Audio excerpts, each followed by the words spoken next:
Good day to all our spectators. These days, the one thing uppermost on everybody's minds is COVID-19, and in our case, its impact on the world coffee sector. COVID is therefore the subject of this first episode of the ICO's new initiative, Coffee Sounds, which is a series of short interviews with industry leaders on the most important topics of the day. I am pleased to welcome Nicolas Tamari, Chief Executive Officer of Sucafina, a leading coffee trading house, to talk to us today. Hello, Nicolas. Hello, Jose. Hello, everyone. All Pleasure right. to be with you. Thank you, Nicolas. I'll get right down to it. COVID-19 has impacted the entire coffee sector. Internally, what steps has Sucafina taken at headquarters in Switzerland to maintain the continuity of its services while safeguarding the health of its staff and collaborators? So in all Sucafina offices worldwide, including here in Geneva, Sucafina was very quick to implement basic sanitary and social distancing measures. Before long quarantine measures were introduced by governments, as of today, all of our staff are either working from home or observing a strict rotation when coming to the office. We are happy to report that as of today, everyone in the company is healthy and business has not closed. Thank you, Nicholas. And in the field, in your processing and mills, I've heard that Sucafina has a program to support furloughed workers in your coffee mills in East Africa. Can you tell us a bit about this program? Yes, sure. All programs to train farmers have been suspended to avoid group meetings. None of our permanent or contracted employees in producing countries have been furloughed. In fact, we continue to recruit globally. Due to governmental quarantine measures and due to certain restrictions on working hours in specific countries, casual workers, casual employees have reduced slightly in very specific mills.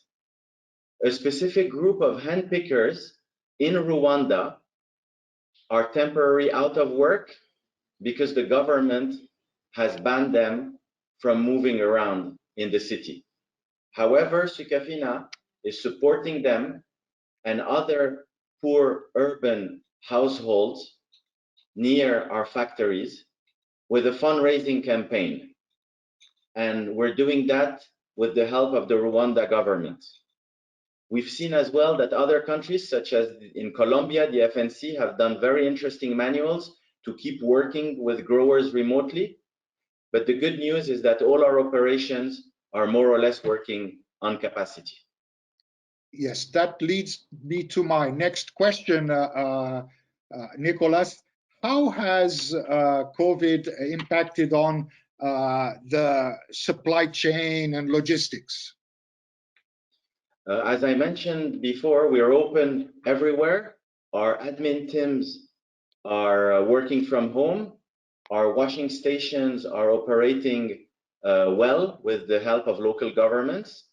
So coffee is so strategic for producing countries that it's been flowing more or less normally. The only disruption, as I said before, is due to the farmer training activities that have stopped. But logistics, I must say, coffee is flowing more or less normally. There are hiccups, but one has to adapt, and we are doing so. So the ports and trucking, all of that is working smoothly? I cannot say it's working normally. I cannot say it's working smoothly, but it's working. So there are hiccups, and one has to adapt and find solutions. And looking forward a bit, I know it's very hard to really tell what is going to happen, but do you have ideas of changes that will occur to Sukafina specifically as a result of the COVID crisis?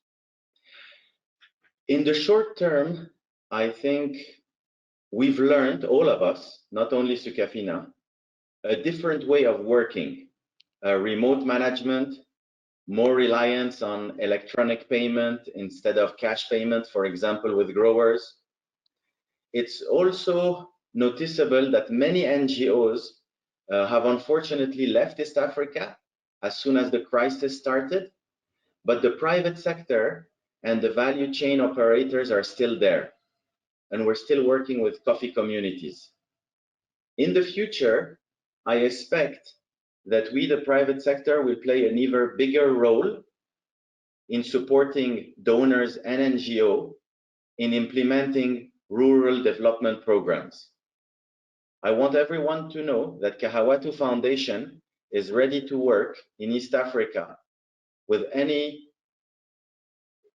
donor or any NGO in order to support farmers and communities the best we can. There is no doubt in my mind that COVID-19 will speed up the digitalization and the traceability of the supply chain. And Sukafina were very pleased to be part of a blockchain initiative called Farmer Connect. The just-in-time supply chain concept might be replaced by just-in-case, which will force actors to rethink the supply chain dynamics and inventory management in origins and in destination countries. We will move forward further and further with electronic payments, and I think the adoption of smart technologies in order to be able to train farmers without visiting them. I think this will be one of the positive impacts of COVID-19. That's very interesting. Finally, Nicolas, in addition to your responsibilities at Sukafina, you are also the president of the Swiss Coffee Trade Association, which is responsible, I don't know, for more than 50% of world coffee trading. So you are in contact with many of the leading coffee trading houses. What is the general sentiment about the prospects for coffee in these challenging times? Overall, we're positive about coffee consumption, and through time, it has proven to be very resilient.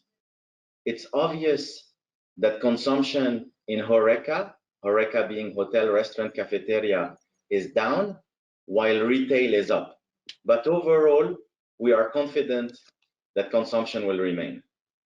It's one of the first times that both producers and consumers are affected by exactly the same crisis, COVID-19. And I think we, as an industry overall, we will work hand in hand in order to grow out of this much stronger.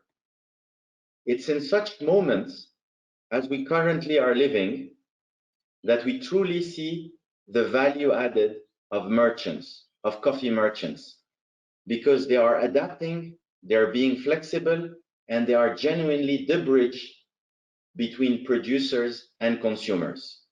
I would like to add that we might anticipate some bottlenecks down the road and some delays, as many countries are being hit, as many producing countries are being hit by COVID-19. I'm specifically thinking about Latin America and Africa. And I think it takes special effort from all of us and local government to keep coffee flowing so that shelves of supermarkets and cups of consumers be filled. But I think overall, the coffee community and the authorities, governments have done a phenomenal job. And logistics company and shipping lines. I think we worked as other supply chains should operate as a team. Thank you, Nicolas, and I really appreciate this optimistic message that you are sending to all of us in the coffee sector. And I would like to thank you for being the first guest on this new series of ICO Coffee Sounds. Congratulations. My pleasure. Thank you for inviting me. I wish you all the best. Bye-bye. Thank you. Thank you, Nicholas. Bye-bye. Bye-bye.